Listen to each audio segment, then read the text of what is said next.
Hello, everybody, and welcome back to the TripleJump podcast. It's a video game podcast. My name is Ben. My name is Peter. And my name is Ashton. Good morning, you guys all right? Yeah. What's going on? Just doing that. My hat would started squeaking up as you started, so I grabbed squeaking it and up. I yanked it down. And you went, hello, just as I was doing it. Oh. So I What thought sort it of had an extra second. you were raising your eyebrows and it made it sort of It just was squidge kinda up off like the top of your head. doing this. It keeps edging itself upwards up my How neck. high can it go on your head? Well, it can come off if you want. Well, I can yeah, look I know like, that. I can look like Dappy from N-Dub. Yeah. He's a reliably good man, isn't he? I don't think so. Just a fine fella. Yeah. So it reminds me of Soldier Boy. I kind of feel like Dappy's going to say that he owns, not Atari, but... Amstrad. Yeah. Amstrad. Sega. Out of nowhere. I own Amstrad. Yeah. How you guys doing? You all right? Yeah. Very well, thanks. How are you? Yeah, good. Cold today. It's Yeah. bloody freezing. Really I'm here cold. now, but it has been cold. I'm not happy about it because this is the first day where I've been like, oh, we are in winter. It's been kind of a bit chilly, but mild enough over the last month where I've not felt like winter is coming. But today when I woke up and I was very cold and I went outside and I could see my breath, I was like, oh no, it's arrived. To be fair, It's heating on weather. 12th of October at time of recording, and up until the 10th or 11th, there have been some surprisingly mild days, as Yeah. you just said. And we've been gifted some nicer weather than we deserved in October, I would say. Yeah, it's because we didn't get any nice weather all Yeah, summer. that's why. Yeah, So- that's true. It's all Yeah. bunched up at the end. But what's the point of nice weather if you're just going to sit inside and play video games anyway? True. Which, of course, is what we're here to talk about. Video games. Each and every week, we're sponsored by a very real video game adjacent sponsor. They help us keep the lights on in this room. Is Dead Island 2 the Spider anywhere about? There's today? 2 in the toilet next door again. And It's there's spider one up season there. now. Yeah, Is that he's not Oh, yeah. moved in months. I don't know if he's alive. He's been there for only 2 weeks, I think. He'll be okay. No, he's always up I there. bet if I gently blew air on him, he would move. He'd wake up. Yeah. Go right. for it. Give it a Go go. on, blow on Want me him. Yeah. Blow that See if he spider. moves. All right. Blow that Just spider. Blow that spider. Blow that spider.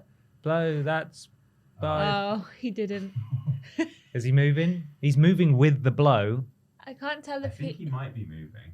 Don't touch it. I'm not going to touch it. God, I thought you were about to jump up then. It's like you're going to punch him. What are you doing? You're going to squish him. I'm Is he just gonna moving? See if he's alive. Yes, he's Oh, alive. oh. Yeah, he moved. He did a big move. And That now was a you're bit. covered in on me. cobwebs. Yeah. Good. He's alive and well. Okay, Dead Island 2 the Spider is alive and well Yeah. in this room. Maybe he was just a bit chilly and he was having a little morning nap. Several months long. Poked him. Blown him and Stasis. poked him. Yeah. Yeah. There we are. What a way to wake up. I've got the ad read in front of me here. Coming soon, brand new video game. We all love the Mario, don't we? Yeah. We love Super Mario. Yeah. The film was great as well. Delightful. The Mushroom Kingdom, etc. The Mushroom Kingdom. Regrettably, That's how he sounds. That's how he said it. Mario's made a mistake. Oh. Oh. Okay. And he's like, this is a game all about sort of his errors and transgressions. It's kind of like Oh a my quite God. dark and gritty reboot Right. of Super Mario. And it's called Super Mario's Blunder. Oh no. Oh, no. And that's coming soon, and it's just sort of about him trying to find himself and pick himself back up again after it's all black and white, which Okay. I think is a really brave departure from Mario's usual color scheme, which is all the colors. Yeah. It's raining. Mm-hmm. He's It's sort boring. of in he's in an urban environment, probably Yes. Yeah. in a bar that should actually be closed at this time of night, but Yeah. for some reason is still open. Luigi's OD'd. Yeah. Oh my God. Yeah, it's really dark. Super Mario's Blunder Hmm. coming Wow. soon to Nintendo Switch. Jesus. Except it's not, unfortunately. Oh, okay. It's of course That's good. it's Thank God. that's not real. Super really Mario worried about Luigi. Wonder Yeah. is the real one. It's Luigi's crippling fine. mushroom addiction. Yeah. Yes. He loves Yeah. those psychedelic mushrooms. Mm. No, we're not sponsored by Super Mario Blunder. We are, of course, sponsored by our wonderful patrons over at patreon.com/Team TripleJump. If you support us there, you get access to a whole load of amazing rewards. At the $5 tier, you get flipping loads of stuff, including early access to worst and weirdest games. You get exclusive access to Rules Boss and Main Menu. And there's some other stuff as well. You can ask questions on this podcast too. There's a few other places you can check us out on the internet. TripleJ.mup is our website. There you can find links to our YouTube, our Twitch, our Discord. If you want to get a cameo from us as well, you can do that. Come say hello. The shop is triplejumpshop.com, where you can get these amazing sports time track jackets that Peter and I are wearing today, and the hat that Ashton's wearing. because it's cold outside, It is and it was a cold. good choice today. I didn't actually get one of those because Did you I not? asked for too few of them from the Oh. merch man, and Oh. I decided everybody else should have one. That's very selfless of Thank you. Ben. I said that so that you could say that. Yeah, you wanted to praise for it. Thank you. Okay. Yeah. Fishing. Yeah, exactly. And you know what?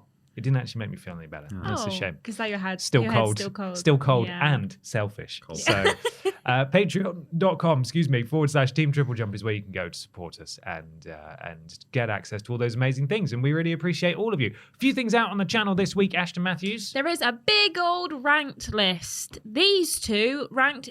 Well, not these two. It was done by a writer. Simon. They said it. Simon ranked it. They've ranked every single Warhammer 40k game. There are a lot of them. They are a lot. There are 40,000 The of them. bloody Oh my loads. god, the Yeah. video is 40,000 minutes long. Regrettably, Yeah. it is that long. No, that's an exciting one. There's lots of what are they called? 40k heads, right? They're Yeah. not. They're not called that. Warheads. Warheads. Very sour. We know. Hammerheads. We know we've got a lot of hammerheads on. out there in the community. So we hope you enjoy that video. Really interesting walk down video game memory lane. Yeah. We do say it very often that these ranked lists, while often contentious because people get cross about where their favorite games Of are ranked, course. that's not always necessarily the point, because I personally find it really interesting to just see a comprehensive cataloging of every single game in a franchise, regardless of where they end up being ranked. Well, the one that's being worked on right now, I don't know if you even know which one I'm referring to there. No, there's but loads. yeah, I know there is, but the one that's being edited right now, I don't want to give it away, but it also is a franchise similar to Warhammer, I will say, if you think about which ones are on the list. That goes back decades, and it's the same idea. Like I've been reading the script when we were recording it and thinking like, wow, this really goes back a long way to the advent earliest of days. gaming. Yeah, like Apple II, Commodore 64, and still being made to this day as well. Yeah. Said franchise. Oh, what could it be? Ooh. You'll find out in about 5 months. Yeah. Because we're really far ahead now. We're in a good groove at the moment. We've got some great ranked lists coming your way. But this week, it was Warhammer 40k. You can watch that on the channel right now. But that's not all that's come out this week, Peter. No, we also had a worst games ever, Leisure Suit Larry box office bust, which, wow, that was a game. Yeah, that's it's a really shame really that we terrible didn't one. save it for weirdest games, because Ashton, you would have loved I it. thought you they would. were weird ones. Those I mean, they ones. are. They are, I've but this seen one But it was was also more very bad, So bad. more bad than weird, and also Very no bad. nipples in this one. Maybe we can play another one in the future that actually has Were there nudity. no Yeah, please. nipples? No nipples. No, there Or were were some there? penises. There were some willies, yeah. What? And Willies. you But didn't there was save no- them for me. How There was no rude. actual nudity in this one, which is strange because you would have thought there were. But the earlier ones, there was nudity. So Yeah. maybe we'll do one of those for weirdest games. Maybe. Get the video taken down Yeah.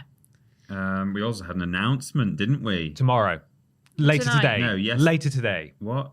Oh, I thought it was going out on Friday. No, it's No. going Oh. out on Saturday Saturday. night. Right. But we'll talk about it now anyway. Sneak peek for you.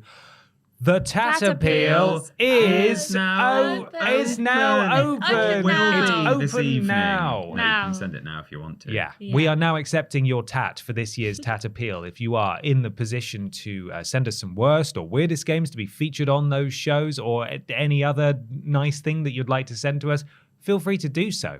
The address is available in the video that goes out tonight. Although if you want to cheat, you can go back and watch the Last announcement year's. video It's from the same last. address. Yeah, It's the same address. So thank you in advance for that. We really appreciate it. We know times are tough. It gets, honestly, a little harder every year to say, hey, why not send us some stuff? But we promise to those of you who are cynics that there are a lot of people who really look forward to sending us tats. And they We do get want us messages to do throughout it. the year. We do. People saying like, when can I send stuff? Which is very nice. It's Yeah. lovely. Flattering. So Humbling. thank you, everybody. And we hope to unbox all that stuff at the end of December, at the end of November. Sorry, 18th of November is the cutoff for TAT, but there will be a grace period after that if things are coming in. You'll see the video. You'll get it. We won't stop shouting about it all month anyway. So Yeah. there we are. But the TAT appeal's open, and that's really exciting. Should we do question one? Yes, let's. It's from Sputnik, who says, Daedalic. Is it Daedalic? Daedalic. So it's not Daedalic, and I've forgotten what it is, because I used to think it was Daedalic. Okay. And then I checked a video this morning, knowing I would have to read this question. Right. And it was a staff member from Daedalic. Daedalic. I don't know. And they said it weirdly, and I was like, oh, and I've forgotten how they said it. So Daedalic, we'll say, Entertainment are back in the news again after a couple of former developers with the company have apparently spilled the beans on what the development of The Lord of the Rings Gollum was really like. The most notable claim is that they have made is that the apology that was issued after the game's disastrous launch was written by ChatGPT and posted without the studio's knowledge by the publisher Nacom. What are your thoughts on this? They're all made up words, so... They are Scroogles. What are your thoughts on this development and the seeming disconnected relationship between the developer and the publisher? Did you see that there was a spelling error? Yeah, they misspelled the name of the game, didn't notice didn't that they? until I read this article and the they Lord were like... of the Ring Lord of the Rings Gollum, yeah. No worse. So I have got a little bit of an article here from pressstart.com.au. Oh. Crikey. For God's sake. Who say that public apology for Gollum's it's loading. Yep. I think it says shambolic. Wait, it's on here. Are you sure it's not pronounced Shambolic? Shambolic release was apparently written by ChatGPT. It's now loaded. This is written by Ciaran Verbrugge, who says, in a fairly damning tell-all interview with German gaming outlet / YouTube channel Game2, former developers at the Lord of the Rings Gollum studio, Daedalic Entertainment, have made some alarming claims about the production, release, and subsequent fallout of the game. Probably the most notable of these is the claim that an official apology message that was shared on the game's official social media channels and signed off by the team at Daedalic was in fact written using controversial AI software ChatGPT and was created and posted without the studio's knowledge by publisher Nacon. The apology was written by an AI is perhaps obvious in hindsight. I think that's meant to say hindsight, given it opens with the total misspelling of the game's title as The Lord of the Ring Gollum. Would you like me to read the statement or no? Nah. You can. It's not that exciting other than the Lord of the sorry, Ring our Gollum. game We're is bad. sorry. Yeah. But you can read that yourself. It's all over the news. Yeah. I think this is an interesting illustration of something that I'm sure has, it's been going on almost as long as game development and game publishing has been a thing, but you just don't necessarily see it kind of writ large like this. Like the idea that sometimes publishers make decisions sort of on behalf of a developer, and then the developer is the one who ends up taking a lot of the flack for it. Sometimes it's easy to distinguish where some of these issues or where the blame lies with certain issues. So if a game is technically not very good, you can, to some extent or other, put that on the developer, even though maybe it is publisher pressure who made them rush the game out or something like that. Whereas on the other side, if it's some sort of awkward marketing thing that happened, a really like poor taste advert or something, that's more of a publisher issue, and you don't necessarily want to point the blame at the developer. But as we can see here, sometimes decisions are made and things are done that don't necessarily involve one party or the other, but it's easy for if this kind of tell-all hadn't happened, a lot of people would just think, oh, great, okay, well, the developer has put that statement out. I'm not sure how I feel about that. They've been involved in an AI, or, if we'd been able to tell without being having had this reveal that it had been used, they'd used AI to write this apology, it wouldn't look good on the developer. But it's a publisher thing instead. So I think that although this is perhaps a very stark example of it, it probably has been going on, or it happens a lot. And it's a shame that these things happen, and people sometimes have to take the fall for someone else's mistake. I guess the publisher maybe felt that that's sort of how they were feeling in the same sense, like, oh, a developer has technically made a bad game, and it probably doesn't look good on us as a publisher, so we're going to put this statement out. But I don't know. It's all part. It would be nice if everyone was more professional, if we could just communicate with each other and then agree on a statement and put that out together. Yeah. Or unionize. That would be a really good idea. Ashton? Yes. Well, I don't claim to know much about what the relationship between developers and publishers is like 90% of the time, like in every single game, because I don't know. However, I do feel like in more recent years we've been seeing more kind of like blame pushing between the developers and publishers of games that have come out bad or broken. Do you remember that game that came out a little while ago that the dev team said it got taken off Steam because they said that the publishers didn't want it to be on Steam anymore, and the publisher said, well, actually you backed out of your contract right after we've like put loads of money into like promoting the game. It was like some like sim game, and the whole conversation was that they blamed the devs came out and said the publishers have taken it off Steam, it's not us, it's them. The publishers then came out and said, well, you backed out of your contract the second the game was out, so we took the game down. They off weren't Steam. paying royalties, were they? Or something?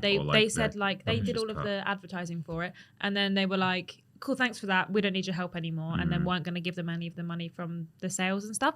So there has been this kind of thing in the past. I think it hasn't been as high profile because it wasn't as big of a flop as Gollum has been. So I think, you know, these devs and publisher teams, I think when a game comes out that's bad, nobody wants to take the blame for it. Nobody wants to accept that it's their fault, because it will affect your studio's, like, you know, reputation. Thank you. So in my mind, I didn't even think about Nacon when it came to Gollum. I only thought about Daedalic Entertainment because their name's the one that's all over all of the marketing and stuff. However, we find out that Nacon have published their trailer way earlier than they were intended to because it wasn't finished gameplay. So they found out that this trailer's gone out and they didn't even know about it. So in this point, it's like, whose fault is it really? The developers, they made a bad game.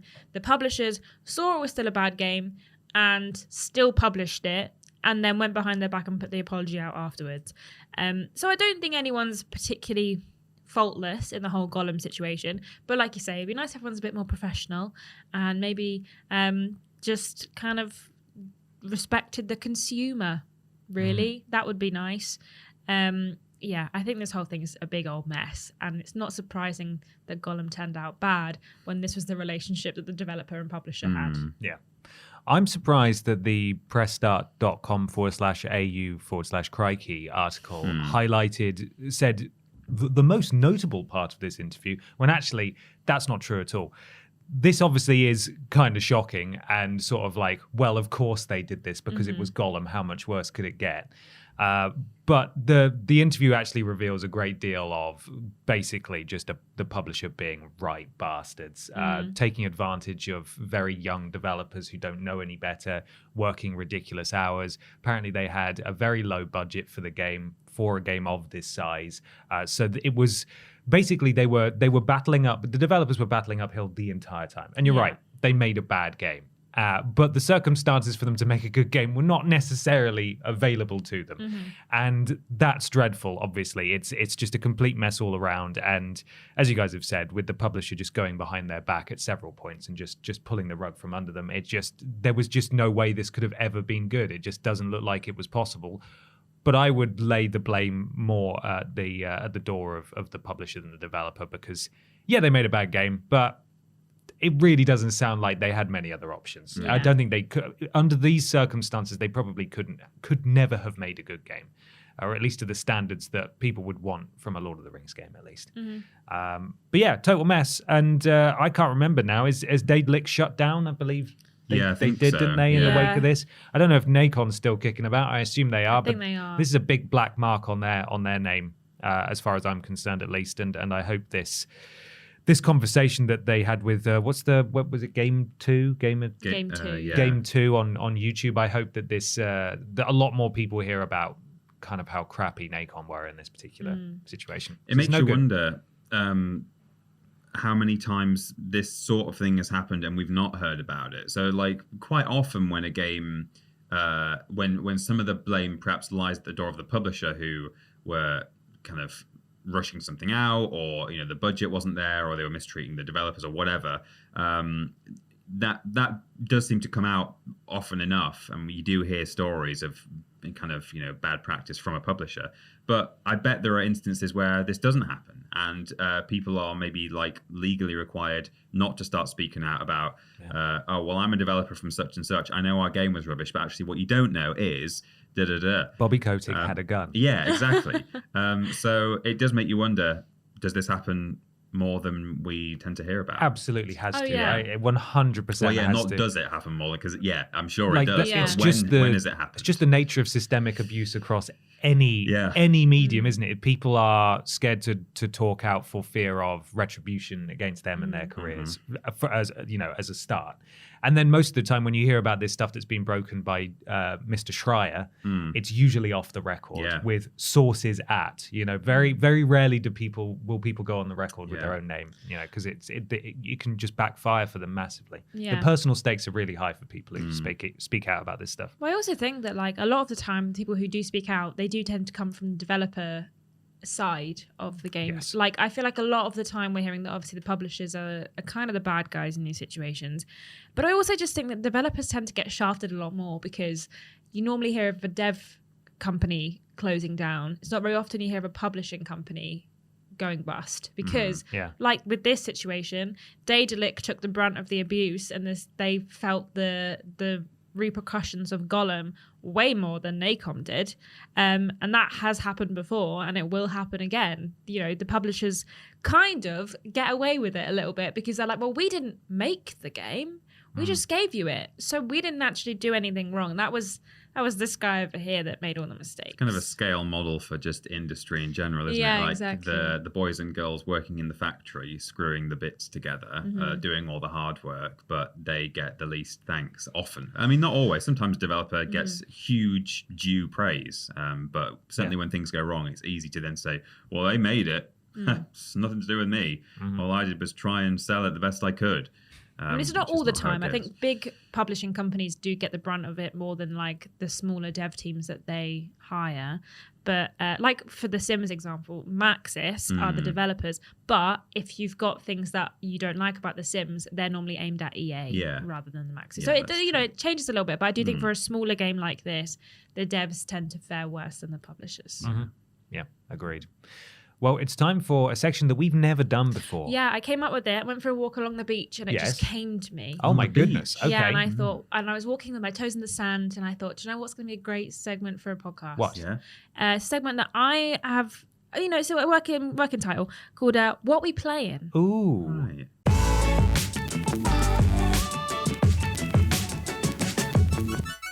It's What We Play in time to talk about the games what we have been playing. Peter Austin, what we have been playing, brackets you. I have continued to play some Far Cry, which is a far cry from something. I didn't really think that through, but I just wanted to say it. But it is a far cry from something. I tell you what, it's not much of a far cry from, though. Go on. Is the demo for RoboCop. Right. I played. Hang on. Did you say last time you were playing Far Cry? Blood Dragon. Blood Dragon. Okay, right. Yeah. I also was like, which Far Cry was he playing? he's I was playing Far trying to think. I was like, is he playing Far Cry 6? Reminds you I'm of playing sort of RoboCop. fake Far Cry. Yeah, so have you heard about this RoboCop demo? I've seen it. There's a RoboCop game coming out made by the people who did Rambo the video game. So you know It's gonna it's be going really to good. be good, right? Okay. I can't remember their names It's getting now. a lot of cover. I'm seeing a lot of news headlines about Yeah. it, though. And they made a Terminator game as well. So they Right. just seem to go for the kind of 80s action franchises that are still miraculously alive somehow.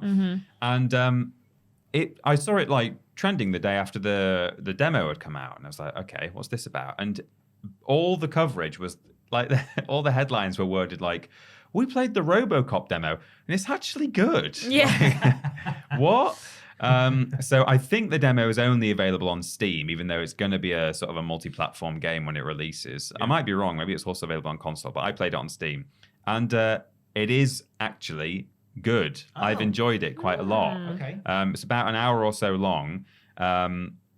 There were a few sort of little visual glitches, more in terms of like the odd like low res texture or like a bit of a strange glitchy shadow sort of thing. But other than that, it seemed pretty like solid and it was all working very well. And man, it's kind of like, it's quite visceral. It's like the guns, the sound design on the guns is very satisfying. Everything's really bassy. When you walk, you have these really heavy footsteps everywhere you go. And there's this. I remember like watching the demo and just being like, what is that noise? And it's the footsteps. Yeah, of RoboCop. I saw RoboCop once when I was like 9 or something, and I do not really remember anything about it at all, other than I think a cop dies and then they turn him into a robot. Yes, it's like an 18, isn't it, RoboCop? Yeah. Because I had a RoboCop toy, and that always felt wrong. Yeah. It's like, look how cool this guy is. In the movie, he like cuts people in half. He doesn't, but like it's violent. Yeah. But I really enjoyed it, and not just gameplay wise, because it's an FPS, but it's very kind of chaotic, and you can throw objects at people, and there's lots of things blowing up and stuff. But aesthetically as well, it's really cool. It feels to me, it reminded me a lot of the sort of, and I mean this in a positive way, the Joel Schumacher Gotham City from Batman Forever and Batman and Robin. Okay. Batman and Robin obviously being a really good Batman film. Am I right? So good. It's not. The It's best a bad one. The one with the Bat credit card, remember? Yeah, oh yeah. But the one thing that I did like about Schumacher, and also sort of the Burton-esque ones as well, that sort of set of 4 films, one thing I did like about that a lot was the way that Gotham was represented. Yeah. You know, it's this kind of urban environment, but it's got a kind of a weird, kind of wacky edge to it. And that is what you get with this. You're in a city, and on the one hand, it feels very like gritty and quite sort of noir and dark. But then there's just a certain part of it that it feels like a kind of a comic book location. It's that kind of thing. And the enemies that you're up against, they're called torch heads, I think, which again they might have actually appeared in the franchise already, or they might be brand new. I don't know enough about RoboCop. I know barely anything about RoboCop.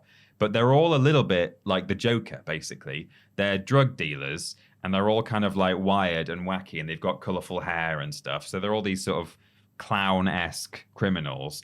It's just a lot of fun to go around and beat the crap out of them. And certainly in the demo, you are basically an unstoppable machine, which is quite satisfying. Obviously, a full game of being an unstoppable machine, there wouldn't be much challenge. So I suspect as it goes on, it changes. He gets his robot powers taken away. He does, yeah. He's well, just a man. After the intro, Just cop. Cop. he seems to have like a glitch, and they're like, "Oh, what's going on?" So then they implant a chip in his head, saying, "We've got like a diagnostics thing. We want to like track your progress," and that's the sort of in-universe reason why you have objective trackers and stuff, because they're like seeing what you're doing, and you earn XP for doing them. Right. And there's like little side objectives, like side quests and stuff. So I really enjoyed it. One thing I didn't enjoy is to put the chip in his head, they took his mask off, and he just had a human skin face. He looks like a man. I mean, I knew that he skin looked like a face. man, but I've never seen him without his visor on. Right. So I've only seen his lips, basically. And they just took his whole helmet off, and he was a robot body with just a face on, which was a bit horrible. But I really enjoyed it, and I'm now really looking forward to it. And I think it comes out this month or soon. It comes out pretty soon. So I'm going to see if I can get a copy of that, and I'll do a review for it. Nice. Etc. Nice. But yeah, pleasantly surprised by that. It came out of nowhere. I'm glad that it's like got better, because the last time I saw like gameplay of it, I think it was for like IGN, they had like early access to it, and it looked crap. All right. I didn't know about this It at all. got quite a lot of kind of heat online because it was a bit Well, I was bodged, but I'm glad it looks good now. Well, that's the thing I was just about to say. I do the one thing that this could be is just it might be a really good vertical slice, and when the actual game comes out, it might be terrible. Yeah, There might it be a really might. good prologue, and then it just completely falls apart. So But let's have a positive mental attitude. yes. It's gonna come out and be great. PMA. Yeah, I've got it. yeah. Ashton. Is that everything you Yeah. play? I have played a few things this week. I played some Moss Book 2. I played it ages ago, and then I gave it another go this week because I was testing out the VR headset for something. And we were like, I'll just put this on while we test it out. And I ended up playing it for like 45 minutes. And I was like, I meant to get in the shower. So I got distracted. So definitely going to go back to play that at some point. I went back and played some Dishonored 2, but it's been a hot minute since I've played that, so I couldn't remember any of the controls, and I got frustrated and I turned it off after about 20 minutes. But I have to go back to that when I'm feeling a bit more positive. And then lastly, I finished Assassin's Creed Mirage. Oh yes, you did. Did you? You finished it? Yeah, it took me 22 hours Okay, that's not so bad. to do the main storyline and all the side quests and 100% all the areas. Seriously? Oh wow. Yeah. Okay. Oh, okay. So, So there's that's like some good length. additional stuff you can do after you finish the game. There's like a few more contracts and stuff, but for the most part, like I finished pretty much everything the game had to offer. And like I say, 22 hours, pretty nice length, actually. Good length. And it didn't feel like it overstayed its welcome. Do I know what happened at the end? No. Do I understand the story? No. Didn't get it. It was weird at the end. I sat there with a face like this for watching the entire cutscene. I was like, huh? And me and MB were trying to decode what was happening. We were both being like, is this what's happening? And we were like, I don't know. Maybe this. So I'm hoping someone else will finish it soon so that I can be like, did you understand it? Can you explain it to me? You've got to watch a YouTube video. Yeah. Someone will explain. I don't want to watch a YouTube it's not video. even in an animus kind of way, because I heard you saying that and I was like, oh, is it like, does it flash back to present day and then like someone's got like 4 robotic arms and you don't know who they are, and it's like, and you said no. You're talking in universe, like, you know, in the history, something weird happened. I'm like, okay, right. There's no future stuff in this game at all. Yeah, which is good. I mean, there is like the sci-fi element that's been in all the other games, but there isn't like flash forward to Layla in our cabin somewhere in the future. Yeah. But I enjoyed it, actually. I thought the gameplay was pretty satisfying. Once I got the hang of once I unlocked every single skill, it was much easier to get around stuff. And yeah, I actually had a good time playing that game. It was quite kind of empty head, just play game kind of situation. There's not much thinking that was going into it, but it was a good length. The setting is nice. If you like Assassin's Creed, it's more Assassin's Creed. So I think that like they nailed what they wanted to do with the game in terms of making Assassin's Creed game. Do I think that the story is particularly interesting? Not really, but I think it's fine. You're like, well, now I have to kill this person, and once I kill them, I'll get another clue to go and kill someone else. But yeah, I enjoyed it. I didn't even figure out who the big bad was until it showed me her or him. Ashton. Sorry, it's a her. Come on. In like a cutscene. And I didn't know what was going on. I was like, who's this? Who is this? And I didn't figure it out for ages until they were in front of my face. You No, it wasn't me, because I was a boy in the game. Boy. But there is also lots of girls in the game, so you won't know which one it is, but it's a girl, sorry. If indeed it is a girl. If it's a girl, sorry. God's sake. Sorry. They came up and I was like, oh, who are you? Question mark? So, yeah. It's fine. The story's fine, but the game's good. Okay. I, for my sins, have played a little bit more Lies of P because I got home and I was really tired and I couldn't be bothered to start a new game. Mm-hmm. And so I just had some wrestling to catch up on. So I had like the wrestling playing and then I just had the TV turned off. And I thought, you know what? Screw it. There's got to be another trophy I can get in this game. So I just charged through a New Game Plus and I just ran past all the enemies and I flew through like the first third of that game in about an hour, just absolutely destroyed everything, killed all the bosses that I really struggled with just first try, like super duper easy. And then I was looking at my list of, because I was trying to get all the weapons and I need to get up to a certain point in New Game Plus for a vendor to become available because he gets locked off after a certain point in the story. So I could then buy the missing weapons. And I did that. And I was like, cool, got that trophy. Now, what if I got all the boss weapons as well? Because I can do that. Yeah. That's nice and easy. Because when you kill a big boss, you get their soul. Mm-hmm. And then you can exchange their soul for a boss weapon or a boss talisman, which gives you it's like a ring in another game that would give you a boost of some kind of stat. Mm-hmm. And the first few I exchanged it for talismans because I was like, I like the weapon I've got. I'm not going to waste my time on this. So I thought, okay, seeing as I bought all the boss weapons towards the end of the game and then didn't use any of them, all I need to do is get through these first few bosses and buy the ones that I need. And I was like, brilliant. Okay, I'll do that. And then I saw that there was one of the boss weapons that I need is the final boss, the one that I was stuck on. And I was like, not doing that. Right. Not going through the entire game again. And then I put it down. So I got one extra trophy and then completely wasted my time going for another one. But, I still think the more I play of it after the fact, now that I'm super strong, what a game. What a fantastic surprise and definitely the undisputed king of Souls-likes, in my opinion. Whoa. Wow. All Souls-likes? Souls-likes, not like an actual From Software game. Excluding the ones. Excluding the actual Soulsborne titles. Wow. This is the best Souls-like I've played. That's quite a statement to make. Yeah, and I'll stand by it. Whoa. I will. I will stand by it. Apart from that, I was away this weekend with some friends, and I played a little bit of Stick Fight the game, which is always fun to chuck on. You love that game. I do. It's like you just, when you've got people over, you just give them a controller and go, there you go, and then they're gone. They're just like tunnel vision for like an hour. It's great. So I think that's a really fun game. And then I've also played some Assassin's Creed Mirage. I played a few hours of that. I'm acutely aware that I'm rapidly running out of road before Spider-Man comes out. That's next what I'm thinking. week. That's why I don't want to start anything new now. So this weekend is like Spider-Man time.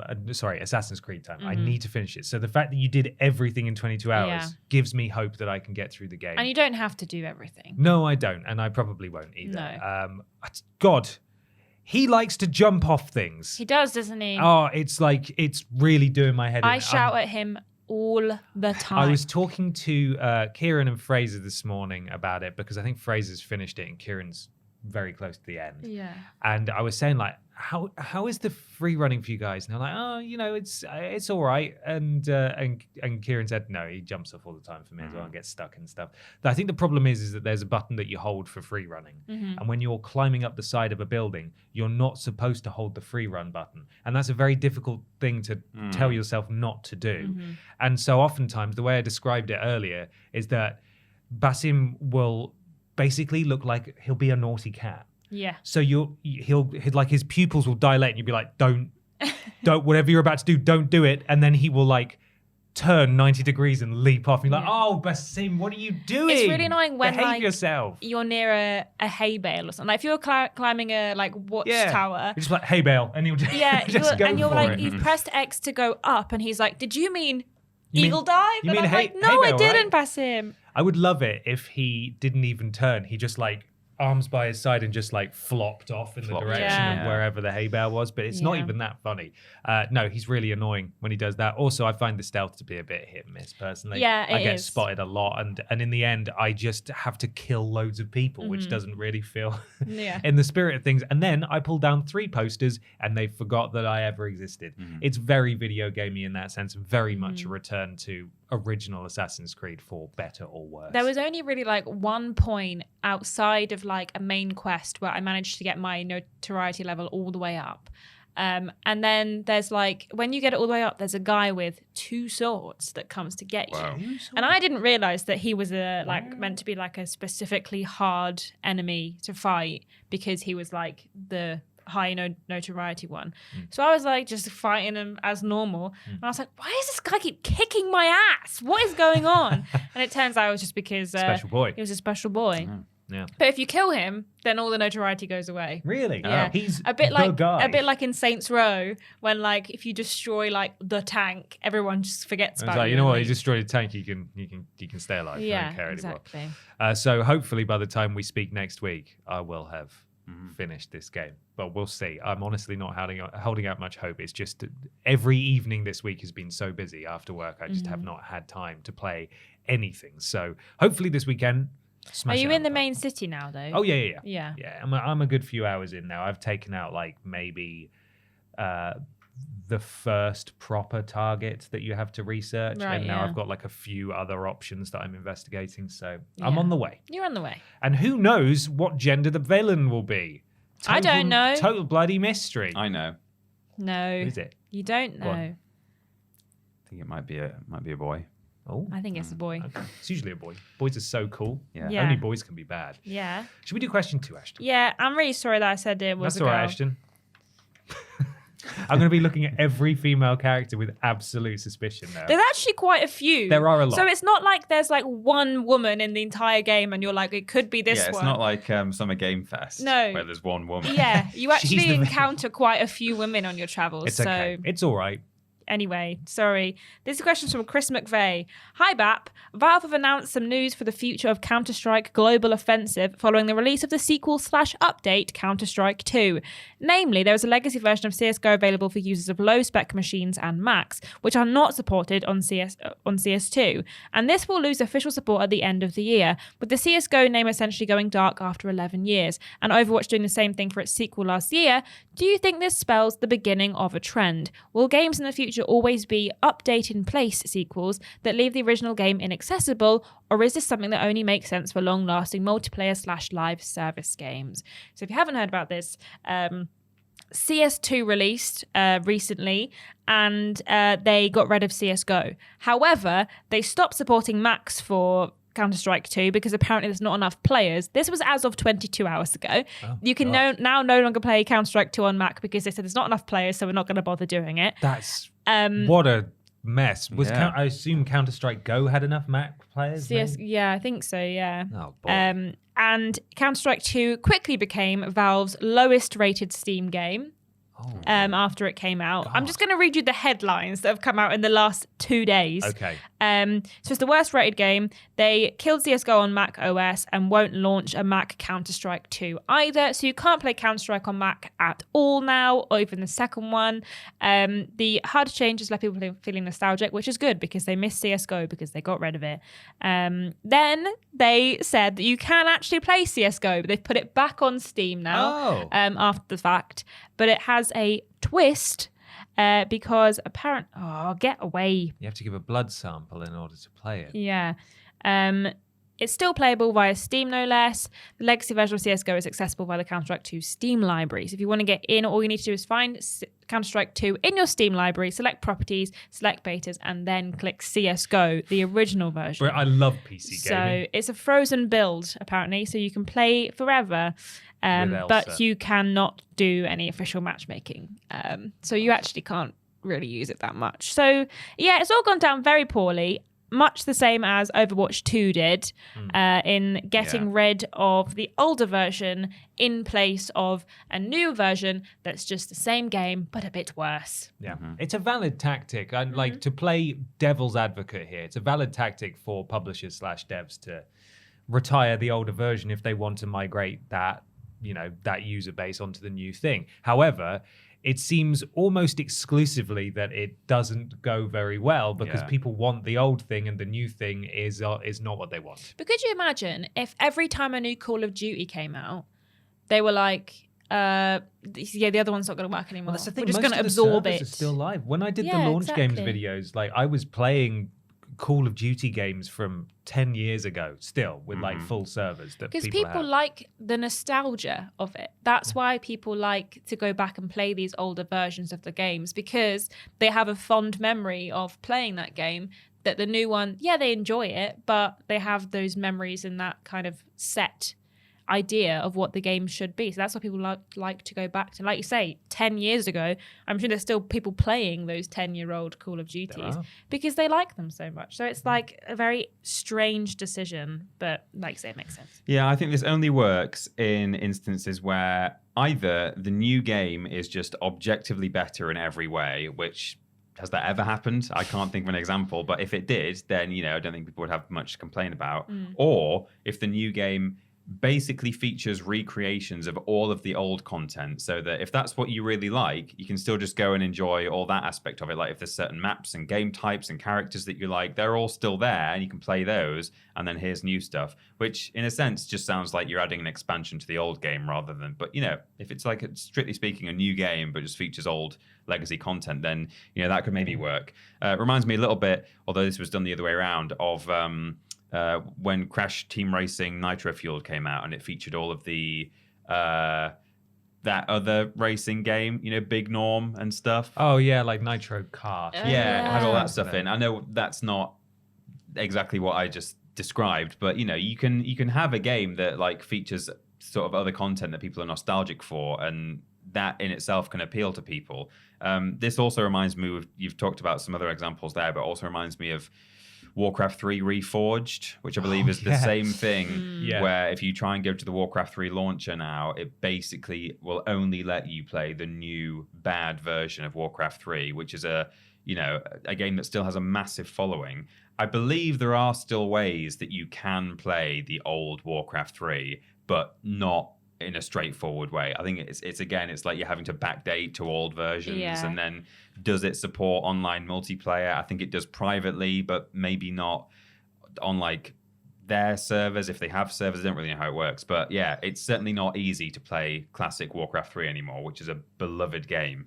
So I do think this is a bad idea in almost every case. Do I think that this is the beginning of a trend for games in general, Chris McVeigh, or is it more for long-lasting multiplayer/live service games? I think certainly the latter. I can't see this happening for anything other than a multiplayer or live service game. But yeah, I think there are ways to do this, and so far it's not been done in any of those ways, really. No. I think obviously the most famous version of this at the moment is obviously Overwatch 2 and how they basically alienated their entire player base by forcing them to immigrate to Overwatch 2, getting rid of all of their stuff, and then charging them loads and loads and loads and loads of money in microtransactions if they wanted to play the game that they liked from before. And I think the issue with it is, like you guys said, it's you lose the kind of nostalgia for that first game. And also, a lot of people will migrate when they want to and try a new game when it first comes out if they enjoy a series. That's why FIFA fans always buy the new FIFA or EA Football Sports FC Football Club 2024 Sports. or whatever it's called now. People will always buy the next one because they like the other games in the series. So I think that the only thing that they've done is shoot themselves in the foot. Like, I understand why they've done it because, like you say, they want to migrate their player base. But all it seemingly has done is annoyed the player bases and upset them that they can't play their favorite game anymore. I think the majority of people would move to the next version in the game if you made like just a regular sequel. People would have gone to play Overwatch 2. Maybe there would have still been a large number of people who played Overwatch 1, but you're still making money off Overwatch 1. It's not like you weren't making money off it anymore. People played it and they spent a lot of money on it. So that why game would was controversial for loot boxes even then. Exactly. And Overwatch 2 is just like a microtransaction nightmare by comparison. You can't tell me that if they'd have let the two run simultaneously, they would have not been making more money. Yeah. But I think that the main issue that I have with this, outside of it being just a complete disregard for the consumer, is video game preservation and how it's just getting harder and harder and harder. And if we're going to keep just destroying games to bring the new one in, like I say, I'm not thinking this trend is going to carry on in the wider gaming space. And I also don't see it working out particularly well in live service in the moment. So we'll see if it actually goes well going forward for anyone.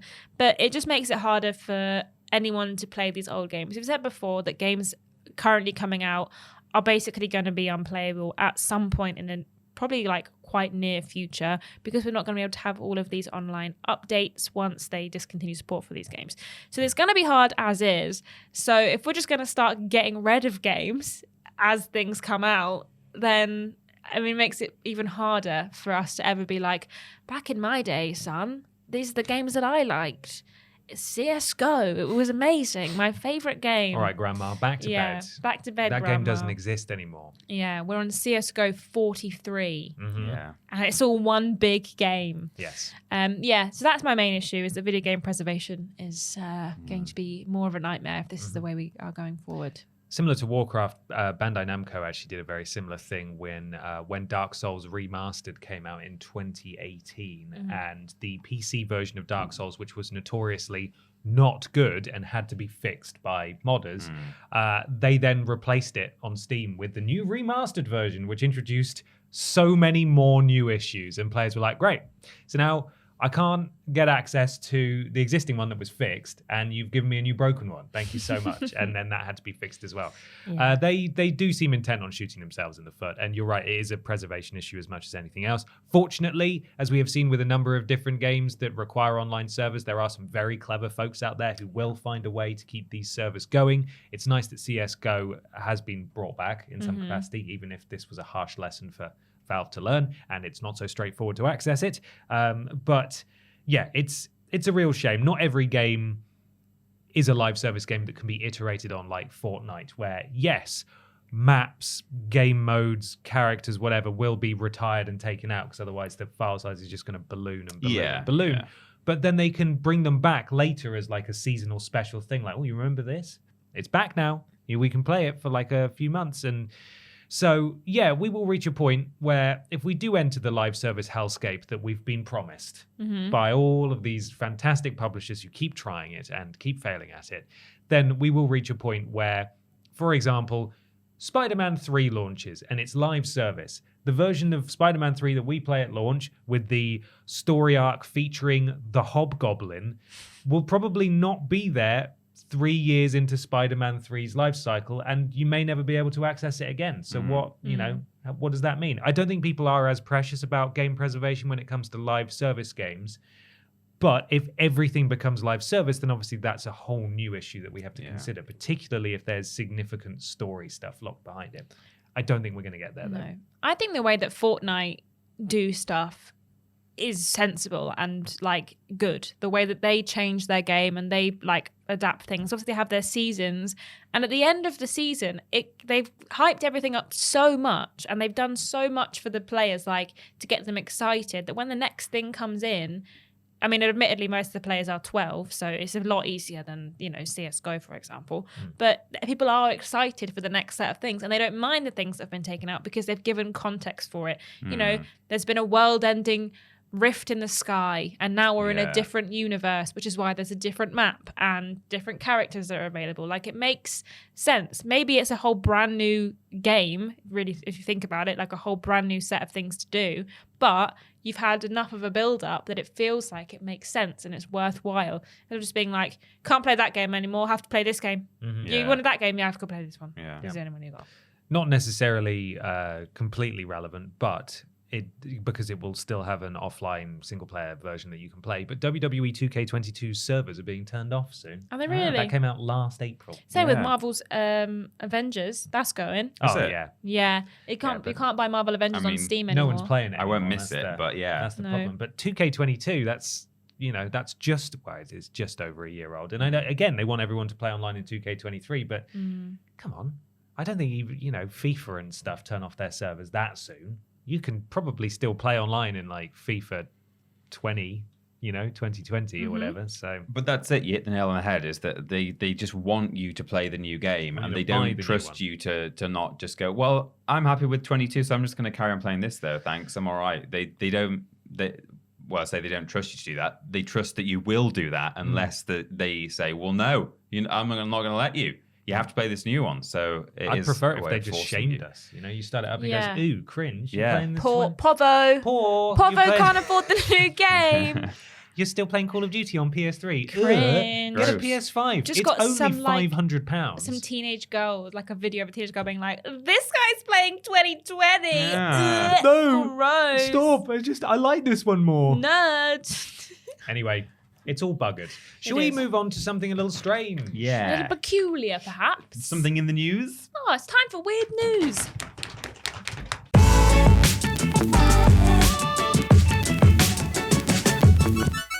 It's weird news time for some weird video game news. Remember, if you'd like to submit some weird video game news to us, you can do so on the social media post that goes out on a Tuesday. However, if you'd like to guarantee yourself a shout out at this point in the podcast, you need to go to patreon.com/Team TripleJump, sign up at the appropriate tier, and become a podcast producer just like GY Goliath, Nicole Hansen, Duncan Wilson, Katie Jarrett.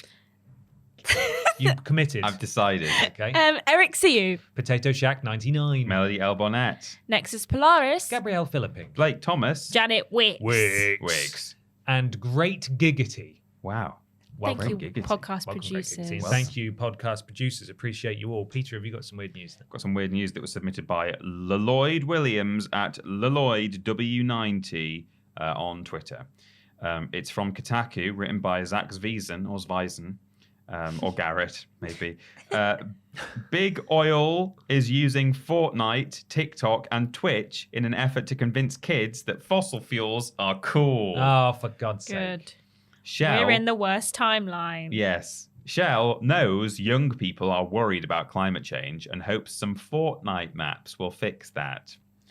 Okay. Look at that AI-generated image there. Oh, yeah. Is it AI generated? Well, I don't know. It looks like Just it is. stuck a Shell logo on a banana. Yeah, it probably isn't. Good but stuff. in fact, maybe that's an official I could make that. image from Fortnite. I don't know. Well, then why The don't banana you? The banana man is. Well, I didn't write the story. Yeah. Next time, though, Next Eric time. hits me up. Yeah. No, not Eric. Zach. What's his name? Zach. Zach hits me up. I'll do it. Photo, epic/shell/Kotaku/Jacob Silberg, Getty Images. I think it's part fake, part real. Have they just smashed two pictures I think together? Yeah. they've just put a logo on it. Yeah. It's the real story here.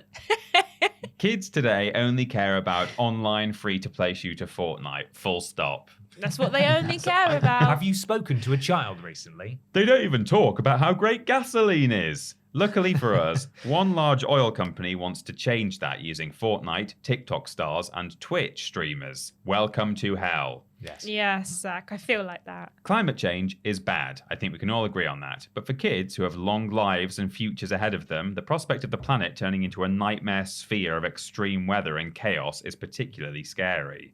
But don't worry about all that, kids. Instead, Shell, a massive oil company and one of the many entities directly responsible for destroying our entire planet, wants you all to know just how rad its fossil fuel products are, and even made a whole Fortnite world for you to enjoy.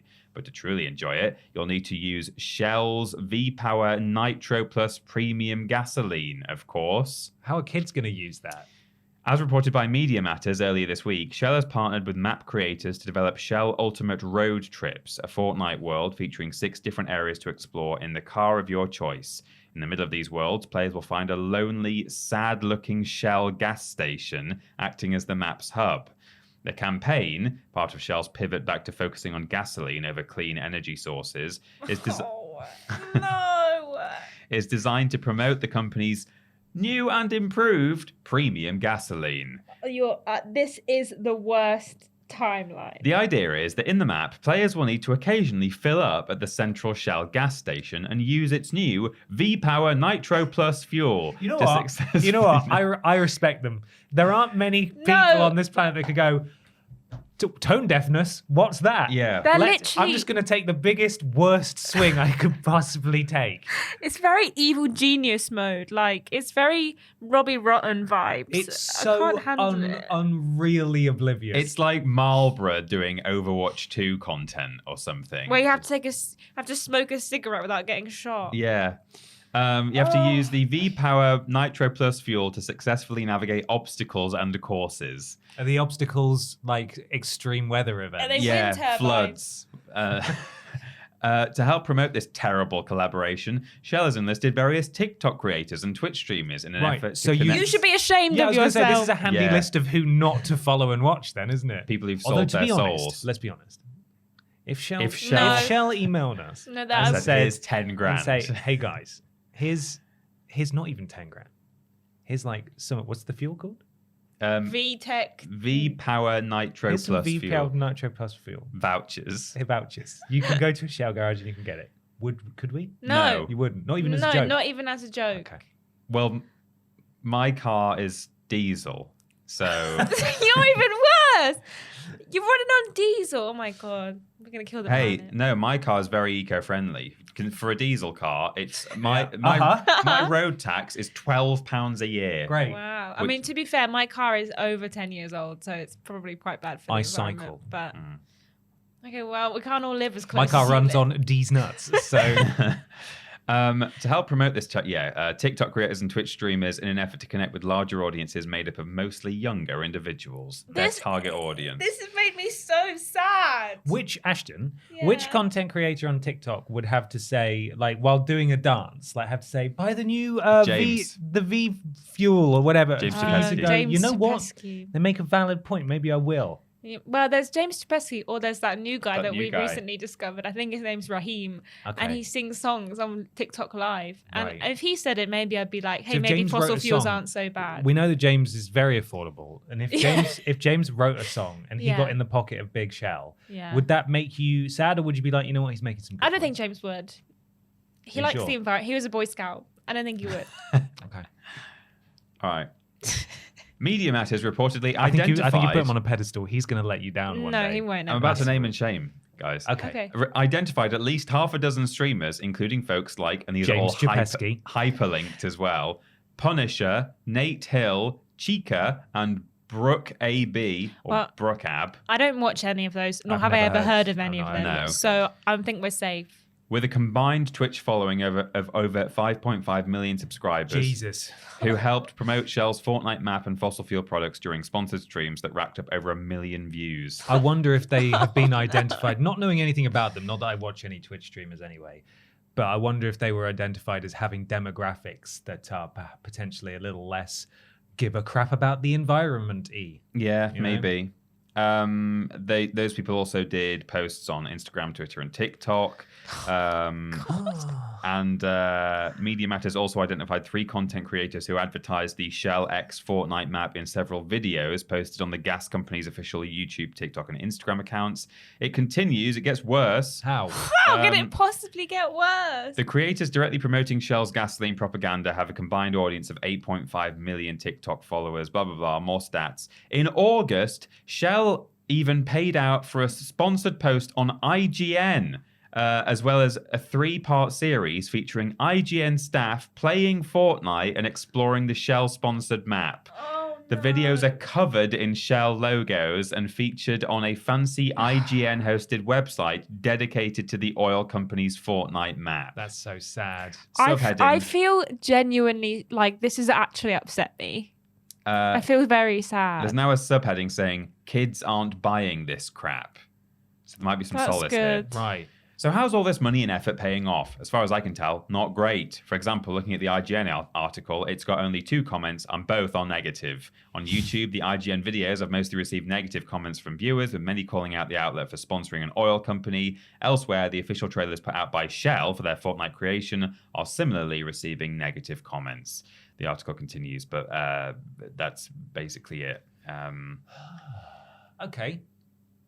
Hey, listen, we're all doomed, all right? We know that. Oh, No, man. that's not the attitude to We're all have. doomed. Well, it's But the it's attitude okay. that everyone has, apparently. As Media Matters pointed out, in 2021, a survey of young people between the ages of 16 to 25 said that about 75% said the future is frightening because of climate change. Well, it is frightening, but that doesn't mean that we are doomed. No, we are, though, aren't we? We're like super dead. We're so doomed. I'm, This doesn't help. I'm so sad. Like, genuinely. That's About the- actually made me really sad. About the Shell game. Sad Yeah. news. Mm, Yeah. Great. Um, Well, we won't play it, or will we? No. No, All right. we won't. I've never played Fortnite. No, I have played Fortnite once when it came out. But there was no Shell in it then. No. All right, Ashton, what you got? I have a weird news. Comes from RB on Twitter. R_B84. By Kotaku and Zach Zweisen. He's been busy this week. Oh, very busy. Nintendo reveals Bowser likes them thick with 2 C's. We learned something about the King of the Koopas via a Super Mario Bros. Wonder ad.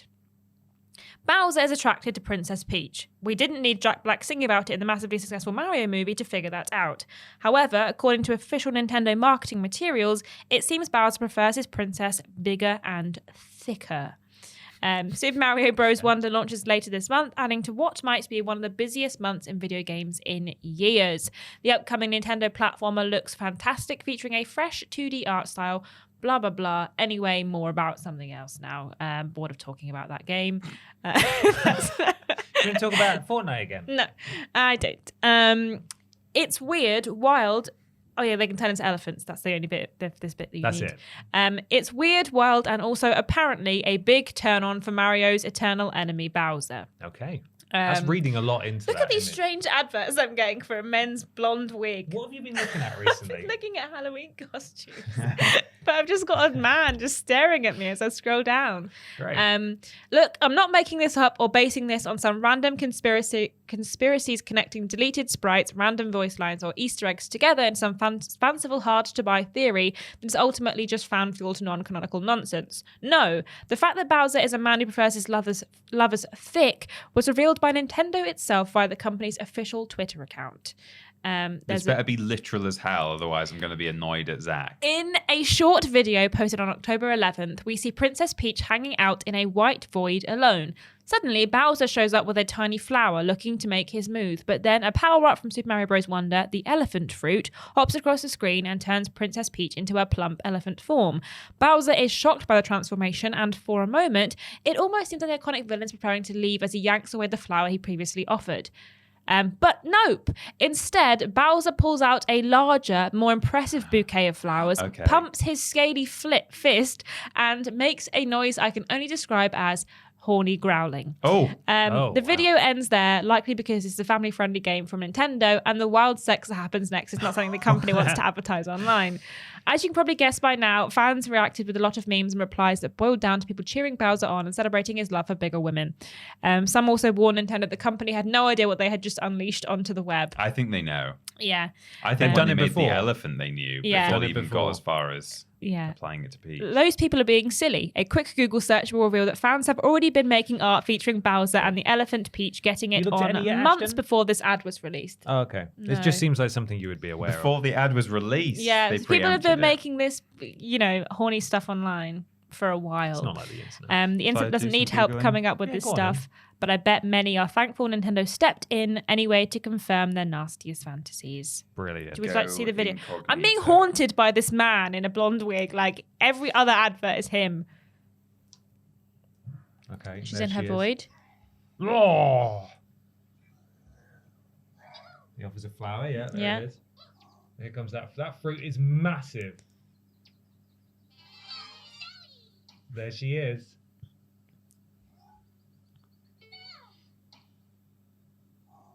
Yeah. This better be the horniest growling. Well, I mean, Is that that doesn't horny? doesn't sound that horny. No, it doesn't sound It just that sounds like horny. growling, doesn't it? Got When I anything? growl, it's much hornier than. Oh my god. Jesus Christ. I've Googled Bowser Elephant Peach sex. Oh. Why would you Google that? God. Incognito. Oh, right, so that makes it fine, not on a podcast. My God. Jesus. Okay. Flip me. He's not shown us yet. Do you want to see this? Well, Well, this I've got to reaction, now. of course I want to. It's really graphic. Okay. Oh my That- god! You turned that maybe slightly too far. I might towards have the actually camera. just shown that a little bit. Kieran, I need a timestamp so Kieran can blur that. An hour and 8 An minutes. hour and 8 minutes. I forgot to not show that to the camera. Jesus. Yeah, I'm not even like I knew what I was looking at there, but there was nothing about that identified either of those characters as being Mario characters. That was No. just penetrative sex. Yeah. that's all that was. With an elephant person. Fantastic. Oh, Top God. notch internet. Great job. Really proud of you. Wow. Right, I've got some weird news. It's Right. not- it's Well, not- that's cheered us all right up. not Yeah. as hasn't bloody it? weird as that. Hang on. There we Hanging go. on. I've got some news from Destructoid. This comes from Cameron J. Keywood on Twitter. Thank you, Cameron. James Corden hosts weird Activision town hall meeting with Bobby Kotick. Right. This was one of those things where I felt like I was reading a parody. I was reading like a hard drive article, but then it turned out it was real. It's real, yeah. No, you're not reading that wrong. Former late night host and Cinderella star, apparently, James Corden reportedly hosted a town hall meeting for Activision. The company, run by Bobby Kotick, is making headlines as Microsoft may close its $68.7 billion purchase of them on Friday. We'll bloody see.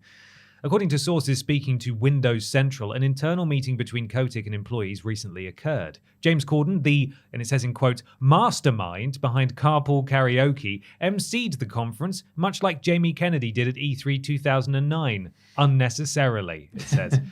Kotick, who has been CEO of Activision since 1991, responded to a bevy of questions. He talked about the potential for AI and VR, as well as Elon Musk's Neuralink. AI. Weirdly, he Neuralink. also Oh, it's such a he bad also news mentions again. that with Microsoft's advanced technology, a potential Guitar Hero revival was teased. A repeated phrase that popped up a lot during the meeting was magic, as Kotick believes Microsoft will keep it alive, just as Activision has for more than 40 years. That's one word for what Activision's been doing for 40 years. It seems like the company, likely to soon become part of Microsoft, wants to deliver fresh content to consumers. Having already absorbed studios at Blizzard and King, Activision can finally work on creating a bigger legacy. What are you talking about? All right, Michael, that's enough of your article. I'm going to close that then. A little bit of bootlicking at the end for Bobby. That's really weird. That's Yeah. very strange. It's an image I can't get out of my mind. We Yeah. were talking about it in the chat yesterday at work, and it very much feels like, because I asked, how can Bobby be making such grand calls and plans when we know that if this goes through, he's gone? Yeah. And Microsoft are going to take over and tell them to do whatever they want, basically. And it sort of feels like he's already handed in his notice and he doesn't really care. So he's just going to like do weird stuff. And unfortunately that involves AI and James Corden, which are two of the worst things. Oh God, yeah. I also think it's very strange that the one movie they picked out for James Corden was Cinderella, which was Amazon Prime Cinderella, in which he played a mouse that got turned into a man for about half an hour of the movie. Okay. Right. Not Cats, where he's actually in the movie. I mean, everyone should always bring up Cats. Yeah. I watched it when I had COVID over Christmas with my whole family, and we watched it, and we were all like, what? And I couldn't tell if I was just off my face on fever meds or if I was watching the actual movie, but it was very bad. I was really cross when I saw the first trailer for Cats because I heard that they were making a film, and I really like Cats, the musical, the stage play, and then that was shown, and I was like, wow, okay. And then I just refused to watch it. Not even for the memes. Yeah. I think it'd be it's good for the memes, a real journey there. Have a few drinks and watch Cats. So anyway, James Corden was at an Activision retreat for some reason. There's photographic evidence of it as well, of him being there. Very strange. Do you feel like everyone's forgotten that Activision, their internal politics is absolutely horrible? Yeah, it feels like that, doesn't it? And Bobby Kotick is literally a sexual harasser. But, James Corden's also a terrible man, so I guess like favors like, doesn't it? We just have to hope that Phil Spencer's going to come in and clean it up and save the day. Yeah. However, it is worth remembering that when they announced this buyout, that I can't remember what the timeline was, but basically all the Activision harassment stuff that came out around the same time. It was like a month after they announced that they were being bought by Microsoft. Yeah, was it, or was it before? No, it was just afterwards. Okay. It came out that all the stuff came out, and then very, very soon afterwards, there was the first talk of the merger between. Because people were saying, "Oh, it's because all of this situation came out." That Microsoft thought their stock price has gone down or whatever, and decided to buy them then.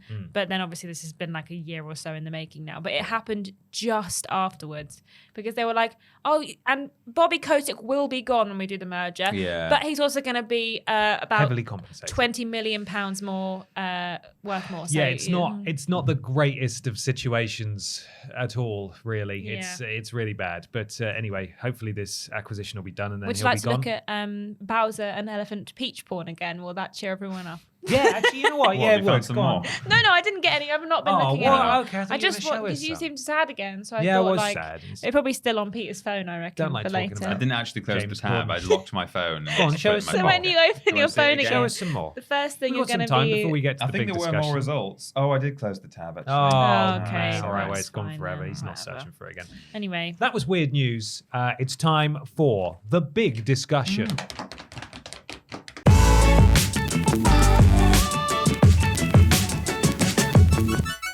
It's big discussion time. Time for the big video game discussion that this week comes courtesy of Stephen Skodas. And Stephen says, "Hi, Bap.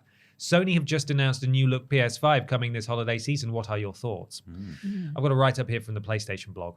As the holiday season approaches, we're excited to share that we have a new fossil fuel system available. V plus Premium. fossil.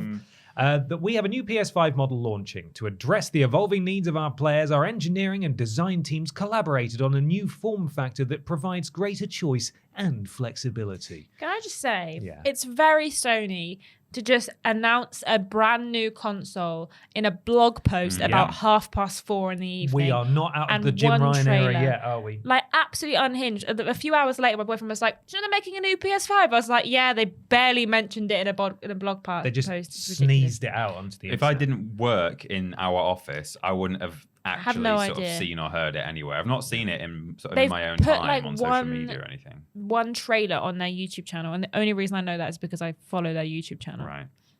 The same technology features that make PS5 the best to play, it says, are packed, I think that's a mistake, are packed into a smaller form factor along with an attachable Ultra HD Blu-ray disc drive and a 1 terabyte SSD for internal storage.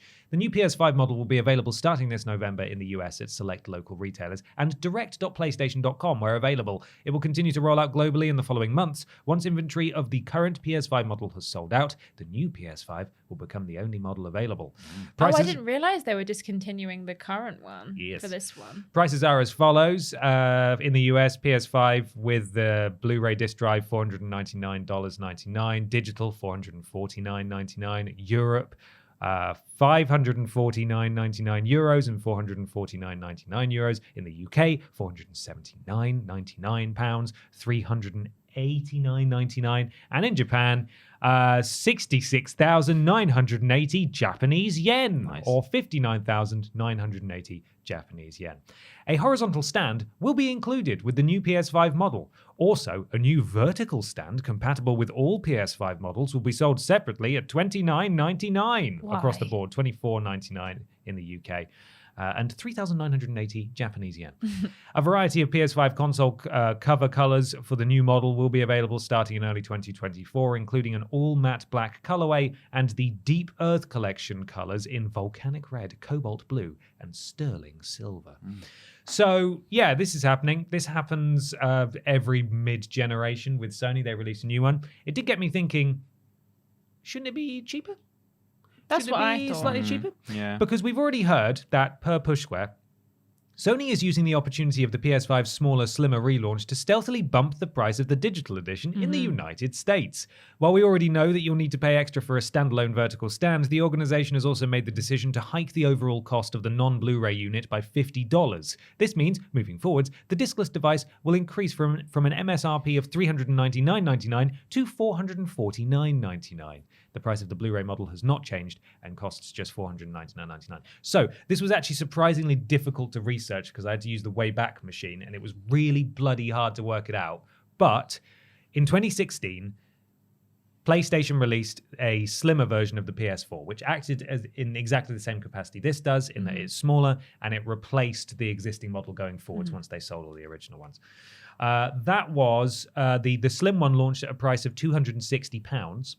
And the PS4, the launch model that was still available at that time, was retailing the month before for £289. So there was a reduction in price. Here, they've actually managed to keep it the same and increase the price.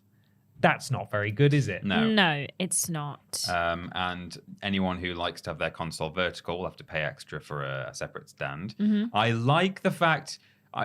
I don't like this current stand. The fact that it is multifunctional and therefore probably doesn't do either thing as well as it could. I think it's a faff to, like, if I try and pull my... I have mine horizontal. If I try and pull it out of my TV stand, sometimes the stand just kind of comes off the back because it's not that secure. My friend glued it to his console. I mean, that's not a bad idea. Yeah. I would maybe I should do that. So I like the fact that they've made a stand for each so that it will probably do a better job for whichever one you're using it for. And it's all right for me because I have it horizontally anyway, but it's not good for people who want it. £25. I know. It's like... For a little bit of plastic. I would prefer if they... I know it would be a bit of a faff in terms of packaging and stuff, but like if they just had two slightly different builds, so you could just buy one that comes with a horizontal stand or buy one that comes with a vertical one. And you don't have to pay anything extra. You just get one of the two stands. I think that would be a good idea. Have you ever stood the PS5 up without its stand vertically? Because it can stand just fine. Right. It doesn't need that. And I have a feeling this will be exactly the same, especially when it's going to be a lot heavier than the PS2. But you remember the PS2 is, you could stand that thing up and you could knock it over easily. But that's the risk you take when you stand it up vertically, you know? But my other concern, I always feel when this happens and we get the slimmer version of a console come out, I always think like, is this going to get hotter quicker, this console? I always just think if you're like compressing, like laptops scream at you when you have them on your lap for more than like an hour and a half. And it's just because you've squeezed, like a gaming laptop, you've squeezed the components of a PC into a much smaller space, lost some of the stuff as well that just doesn't fit in there, and they get a lot hotter and they perform a lot worse than the larger version. Now, that's not necessarily ever been the case with the slimmer console. Like, generally speaking, I think every slim console has performed fine. It's done well enough. But I mean, my PS5 personally gets very warm as it is. And I always wonder, will this be the one where they bring out the slimmer version and it just performs like crap? And it explodes. Or it explodes. Hopefully not. Hopefully this works fine. They've done a lot of testing, and they've the boys and girls who have been working on it probably almost since they released the initial build have just got it working absolutely fine. But we'll see how it goes. What are your thoughts? Do you remember the last PS3 iteration they did, which was the cheapest thing I've ever seen? And we went from having, like a disc, not a disc tray, but something that would suck in the discs and spit it out, to having like a top. It was a top that was like a little player. Oh, but you didn't like compress it and it lifted up. You like slid it across like a screen door. Oh yeah. And it was the cheapest looking thing. But it's great if they can reduce the price, which is surely the entire purpose of this. Then that's great. That's a great value proposition to people who just want to play the games. They don't really care how it looks or how it runs. I don't feel like we're getting that here, though, are we? No. I like the way it looks. I think it looks better than the original PS5, and since it's not got those big flaps that poke out much higher than it is, it's like quite a lot shorter than the original one. But I'm not going to replace my PS5 with this one. No, I'm not going to replace mine. I'm not going to get a new. If like mine breaks, obviously I won't have much of a choice after a while because that's the one I'm going to be selling. But I think like generally like people still haven't been able to get the original PS5. People still not as much anymore, but there's still people who haven't managed to get this one because one, it's still so expensive. It's very rarely on sale. And like for a good few years, no one could get access to it. And the fact that they're starting it in the US and waiting for everyone else to sell out all of their older models, it doesn't fill me with much hope that we're not going to have the same issue with this version of the PlayStation 5 as we did with the original version of the PlayStation 5, in that it will be much harder to come by to get yourself a brand new one if you want one. I just think that, like you say, it should be cheaper. I think that it's very strange that well, I guess it's not strange, really. When you think about what Sony have been doing with everything that they've sold in the last few years, it's not that strange. They like to hike their prices up quite a lot. That's the thing. Even if they reduce their prices, it would be seen as a PR win. And realistically, it would probably go down to the price that it was before they increased. Because it increased in the UK and Europe, didn't it? Like last year or earlier this year. It's like we are moving backwards here. We are moving backwards. When you think like we're kind of potentially maybe halfway through the PlayStation 5's life cycle, maybe a bit less than that. And you think that like by this point, like you say, with the PS3, with the PS4, a new version comes out, it's slightly more affordable because you're then going to have a backlog of games that are a good 5 years old, and people will buy those PS5 games to play on their PS5 that they now own. And it's to encourage people to continue to upgrade to the next thing. That's the whole point of a mid-life cycle release, is to get more people to buy your console, so that more people are playing your games that you've already made for the PS5. And the fact that it's more expensive, I think, is the most ridiculous thing about all of this. I'm fine with all of the changes they've made. I think it looks better than the big one. I think that it makes complete sense to have a new, smaller one come out. I think it's absolutely ridiculous to put it in a blog post. That's insane. It doesn't make any sense. But I think that it shouldn't be this expensive. That's my main issue with it. So I have compared the sizes of the current PS5. I had to take the dimensions, because the blog post lists the dimensions and the weight and so on of the newer, slimmer one, and I had to take the dimensions and weight from some third-party website that had like listed all the information. So there is a fairly significant reduction. The existing PS5 disc model is 390 by 104 by 260. And the new one is 358 by 96 by 216. So that is a significant reduction in size. And also the current one weighs about 4.5 kilograms, and the new one will weigh 3.2 kilograms. So they have managed to shave off a lot, which presumably means that they're saving on parts. And I don't understand how this is more expensive. Yes, you're going to be getting this detachable disk drive. That's so random. And also the disk drive is an ultra super mega HD Blu-ray. I'm sure some people watch Blu-rays on their PS5. I have never watched a Blu-ray on my PS5. I can only assume the fact they point out how ultra it is means that the existing one isn't that. I don't know. Well, it must be. It's Blu-ray at least, because I I've watched Ultra Blu-ray is a new relatively new format. They have they have Right. special Blu-rays that are more expensive for No one watches cinephiles. DVDs anymore. Well, that's it. Just get a Netflix subscription. Yeah, Stop come wasting on, get time. a VCR. I thought you were going to talk about that fuel again. Get some of that Get some fuel. V-fuel. Yeah. So that's the most baffling thing. Like, if you don't have one yet, I suppose you should get the smaller one, and also not bother with the digital version, because it seems like you're just going to be ripped off. Especially if you're in the States, you're getting ripped off. It doesn't make a lot of sense. And if you've already got a PS5, there is. I mean, that's not necessarily the point, obviously, of releasing a newer model, but there's zero reason to upgrade, because you're not going to get it for any cheaper than you paid originally. If you bought any side panels and stuff, they're not going to fit. They're not going to be compatible, which is stupid. The only thing I can think of is that my PS5 is still running absolutely fine. It doesn't overheat. But I do have that issue that a lot of people have with the launch models, which is the coil whine that you can hear, sort of sometimes that slightly high-pitched noise that it makes. You tune it out, but it is there, and hopefully that'll be fixed in the new one. But this is peak. I mean, I'm hesitant to keep plopping on him, but he is in charge, and it's peak Jim Ryan PlayStation. This whole year for PlayStation has been insane, what they've been doing with the things that they've been making and the prices that they've been sticking on stuff. The PSVR 2 being £500, then that new controller being over £100. Yeah. This PlayStation Portal thing being over £100. Got a new headset coming out that's even more expensive. It's absolutely ridiculous. Well, and even some of their software, their first party choices and things that are happening, like with The Last of Us and stuff. It's like, what do you it's just, is everything okay? How much money can you try and squeeze out of us before people just say and stop? They're not going to learn their lesson, because they're the market leader by a considerable margin, and this is sort of why we need a stronger Xbox to hopefully kick them out of this fugue state that they're in at the moment. And it sucks that may come about by Xbox consolidating half the bloody industry.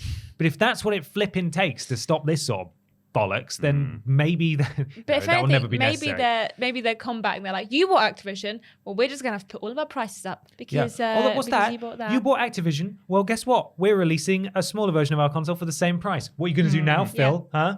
Weird. Do not understand. It's very strange. They don't have to answer because they're winning. But I sort of feel like they should answer a little bit, you know? But I also don't necessarily really... I mean, they are winning in terms of they have sold more consoles.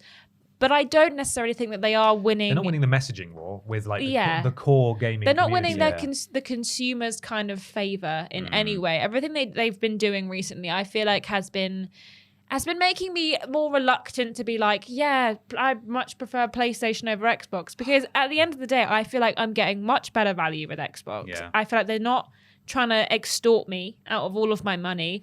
They respect me enough to not make me pay loads of money for their games and then remaster a game that's 3 years old just because for the lols.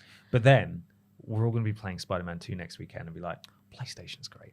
But I'm not. But I wouldn't say that's PlayStation. I'd say that's the individual developer, and okay, that is their first party game. But it is. But that's precisely why a lot of people have PlayStations. Yeah. However, the point is that these games are coming along far less frequently than they used to. Yeah, so we're waiting longer and longer for them. And yet that is probably partly how PlayStation justify some of their decisions. And they're like, yeah, well, this might not go down well, but we have Spider-Man. Am I right? It's like, well, yeah, you do, but it only comes around every 4 or 5 years, or however long it's been. I don't know. Well, maybe 5 years. 5 years. The last PS5, the PlayStation exclusive, was Final Fantasy 16. Yes. Which did go down relatively well, but hasn't had the staying power of a lot of other, it's not really in the PS5 conversation, exclusives. is it, currently? And then what was the one before that? I can't think of any.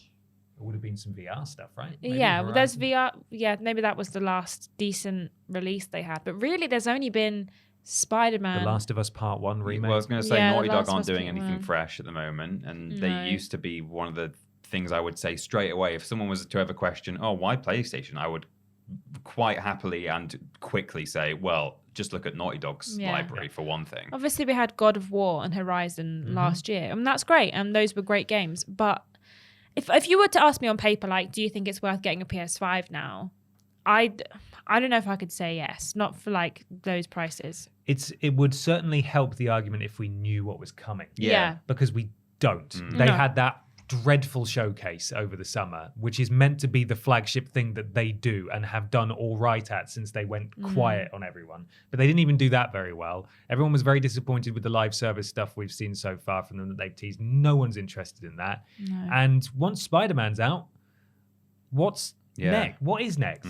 Yeah, I think we are quite, as a collective, the three of us, we can be quite hard on Xbox in terms of like when they make a mistake, we are very quick to point it out. But I am getting more and more annoyed at Sony as time goes on. Everything that they do, I'm kind of being like, you're giving me less reasons to say that you're the better. It's harder to point out a mistake with Sony because they don't talk. No, that's the thing. Whereas they do Xbox blog is far posts. more like for whatever mistakes they make and for whatever their sins may be, Xbox are communicating with the audience all the time, and that's a really good thing. It does make it easier to point out flaws, but I'd rather they actually tell us what's going on. Yeah. Whereas Sony they sit there in silence for months and they go, oh yeah, here's a new PS5 Slim. It's the same price. Bye. Oh, it's also more expensive in North America. But and also all your console covers won't fit with it. Bye. It's like, what are you doing over there? Yeah. I'm very much entrenched in the PlayStation ecosystem. I always have been, but I'm very grateful for the alternatives that are available to me at the moment with Xbox and Game Pass and so on and so forth. And it's, Nintendo's obviously doing fantastic as well. This though, weird. But are you going to buy one? Have you been waiting? Is this what you've been waiting for? A slightly more revised? I suppose if you haven't got one yet and you were waiting for a revised, improved model, then yeah, but we'll wait and see what Digital Foundry says. If you're waiting for a cheaper model. When it doesn't run. Yeah. But there we are. Thank you so much for listening / watching to the podcast this week. We hope you're doing well at home. There's a few places you can find us around the internet, isn't there, Peter? Yes, we are at youtube.com and twitch.tv /Team TripleJump. All of our videos go out on YouTube and almost all of our streams happen on Twitch. Occasionally there's a special one on YouTube though, so look out for that. And if you've got Amazon Prime, just hit the microphone. If you're paying for Amazon Prime, you're paying for all sorts of rewards. One of those things you are paying for already is a free Twitch sub. So you can spend that on us and get all the usual rewards of being subscribed at no extra cost on top of your Amazon subscription. We have a Twitter, a Facebook, a TikTok, and an Instagram on which we are at Team TripleJump on all of them. And if you want to join our Patreon, it's patreon.com/Team TripleJump for all kinds of exclusive stuff, including a main menu episode that came out last week. Yes, very good. Go check it out. TripleJ.mup is our website. You can find everything there that you could possibly want, including our shop and maybe buying a cameo for Crimbless. It's coming. Holidays are coming. And new merch probably coming soon-ish for Crimbless. Yeah. TripleJumpShop.com. Why not get yourself a woolly hat or a hoodie? Or That'll a scarf. keep your wham. Yeah, or a scarf. Or one of these track jackets. So much amazing merch there. Go check it out. TripleJumpShop.com. Why not also leave us a 5-star review on your platform of choice? It helps something to do with Al Gore's rhythms, and we'd really appreciate it. That doesn't cost you anything to leave a 5-star review. Thank you very much. Just enough time to talk about this week's sponsor once again, which of course is the dark and gritty reboot of Super Mario. This is Super Mario's Blunder, which is sort of chronicling all of his failings in life, and his brother's OD'd, and it's in black and white. It's super sad, and it's raining, and it's in the big city, and it's super sad. So be prepared to get very sad playing that game. He just goes up to the room he's rented out in the motel upstairs, turns out the lights, closes the curtains, stands on a chair, and says, "So long, Gay Bowser." And that's Jesus it. Christ. Ashton's already spoiled one game today. I can't believe you'd spoil another one. Sorry about that. Unbelievable. Wow. Well, you'll have to play that when it comes out next month. Yeah. He says that. He says it on the chair because he can project better from up there. And then he's shouting out the window, and Bowser's no, look, let's be friends. And then he gets down from the chair and he goes for a McDonald's with Bowser. Yeah. With Gay Bowser. Yeah. Brilliant. Yeah. Thanks for watching / listening. We'll see you next time. Bye. Bye.